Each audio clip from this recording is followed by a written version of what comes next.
Holy crap. I have a buddy that was in the service up until right out of high school, up until 93. And Hmm. he said that there was a unit there in Iraq that used that album cover as their flag. Nice. Nice. Somebody got them a flag made of that album cover, and they It flew it is a over their. it is a beautiful cover. I used to have that T-shirt.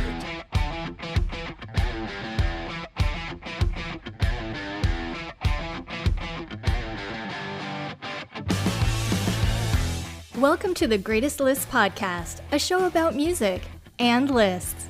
This season, your hosts Jason and Eric are counting down the top 25 guitar solos of the 80s and the top 25 guitar solos of the 90s.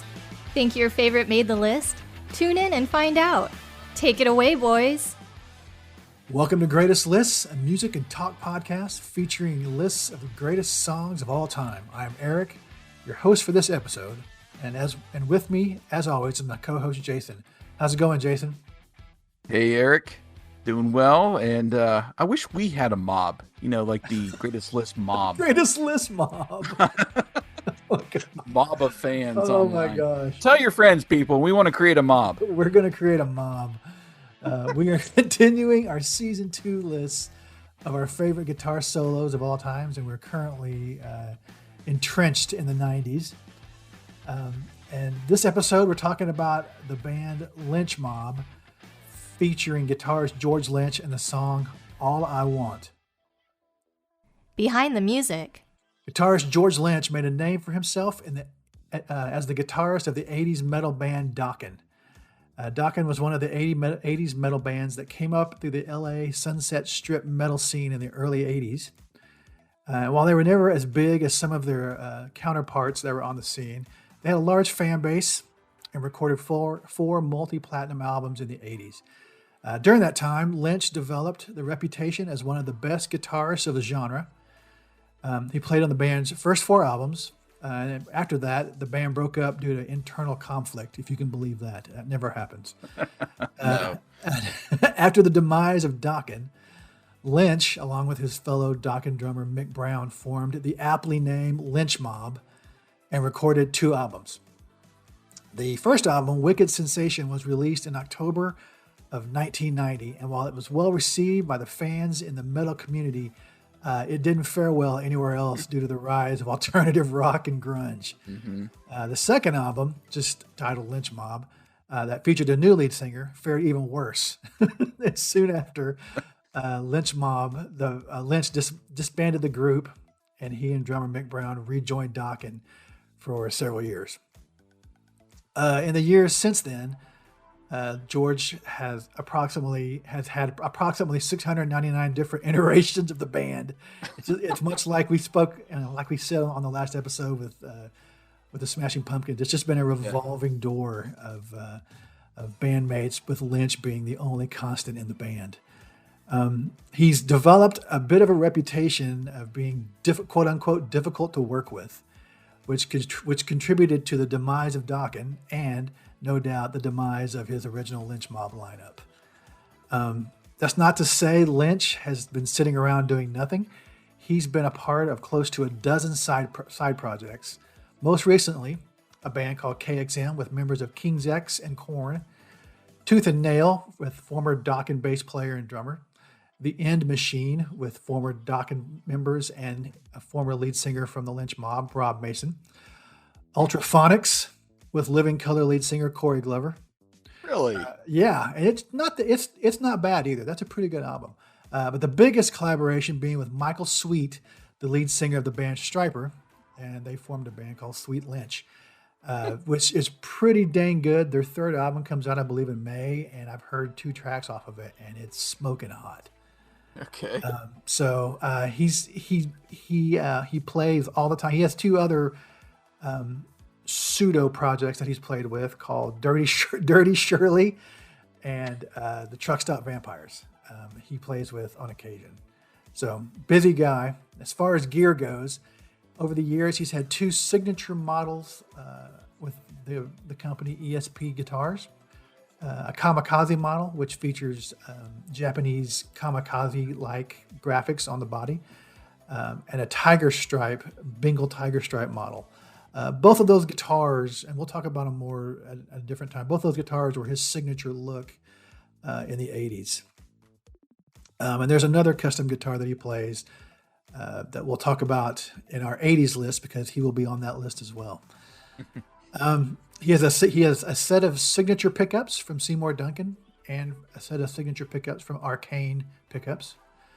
As of late, he's been developing a business where he custom builds and carves guitar bodies for public purchase.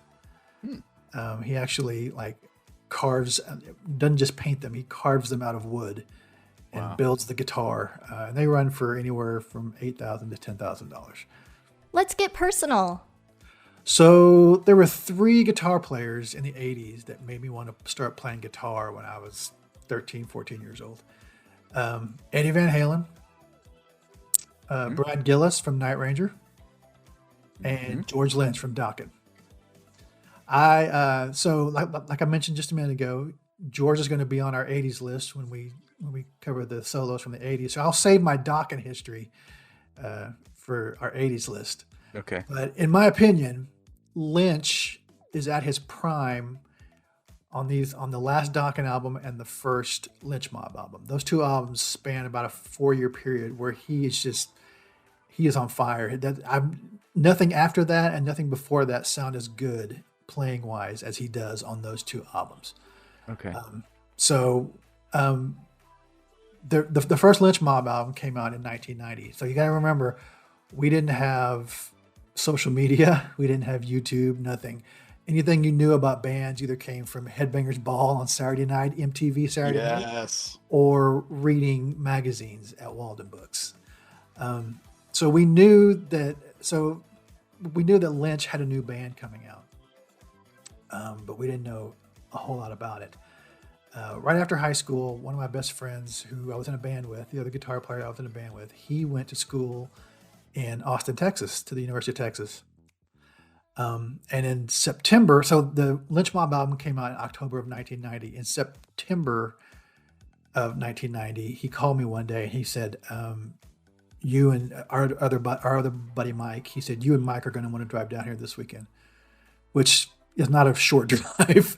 And I was like, I'm going to need more information than that. He said, George Lynch's band, Lynch Mob, is playing at the back door here in Austin this weekend. And so that was like a Wednesday. By Friday, Mike and I were in the car driving to Austin. And we saw Lynch Mob play before the album came out, before there was not a video out, there wasn't a single out, there wasn't an album out. Nobody knew anything about what this band was going to sound like or what anything was going to sound like. And that Saturday night, we went to see them in concert, and we had no idea what we were listening to. We had nothing to gauge that with. We were just blown away by what we had heard, and then had to wait a whole nother month to get our hands on the CD so we could listen to it for real instead of just trying to remember what we had heard. And because, we didn't have cell phones either, so it wasn't like we could take video or record the music. And so we spent a whole month in agony waiting for the album to come because the concert was so great. I was a bigger George fan than David was, but we were both fans of George Lynch. And so we were standing there watching him play, just being mesmerized by what he was doing. So, gotcha. Do you have any history at all with Dokken or George Lynch? Unfortunately not. I know Dokken. I know a few songs by Dokken. So more or less them than he himself. Listening to this song, it sounded vaguely familiar, like I had maybe heard it before, but I couldn't say for sure that I had. It was cool. I liked it. The breakdown. So the solo lasts for 36 bars. So in comparison, a minute and 10 seconds. I clocked it. Yeah. As we said in the Pumpkins episode, that it lasted for 22 seconds. This lasts for 36 bars. And just to compare that with most other songs, most guitar solos last 16 bars or less. And George manages to carry on for 36 bars. Yeah. It has a little bit of everything. I mean, it's like he pulls out every trick up his sleeve, and that's what I said. A lot of different techniques.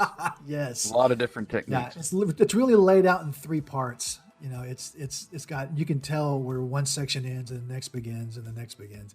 And I've read interviews with George in the past where he said that back then he really didn't have structure to the way that he played his solos before he recorded them. A lot of guys would, as part of their songwriting, would write the solo too. So they knew when it was time to record the solo what they were going to record. They actually write the solo. George would just have them roll tape, and he would just play multiple times and play stuff, and then go back and listen to them and pick out the parts he liked, and then remember those and put a solo together that way. Which is a lot of work because you're wasting a lot of tape on takes that you're not going to use, which may have contributed to his being difficult to work with. But there's a YouTube video out there of outtakes of him recording this album, and there's a section of outtakes where he's recording stuff for this solo, and you can tell he's noodling around trying to figure out what he's going to play, because you hear parts of the solo and what he's playing, and then it'll be different, and then you'll hear other parts of the solo. So, but in the article I read, he said he recorded this solo 8 times before he finally picked out all the parts that he wanted to play and then recorded the solo.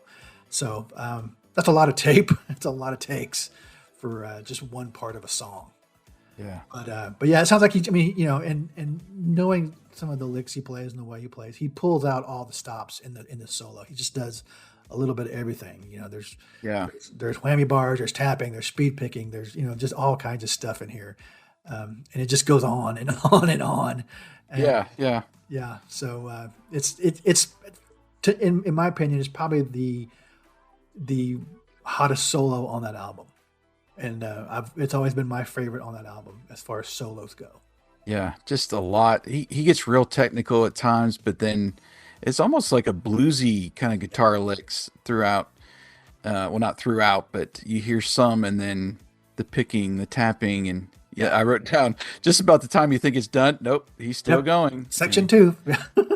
Energize your bunny of guitar solos. Yeah. It makes sense the way you're saying that he records just by hearing this from the solo alone, just all over the map, and not your traditional, let me do my thing here and get out. It's just like, all right, I'm not done yet, but we're going to keep going, keep rolling tape, and we'll add a little bit more in here, and we'll make it a 5-minute song instead of 3.5, whatever. Yeah. So George Lynch and Lynch Mob come in at number 12 on our list of top 25 guitar solos of the 90s.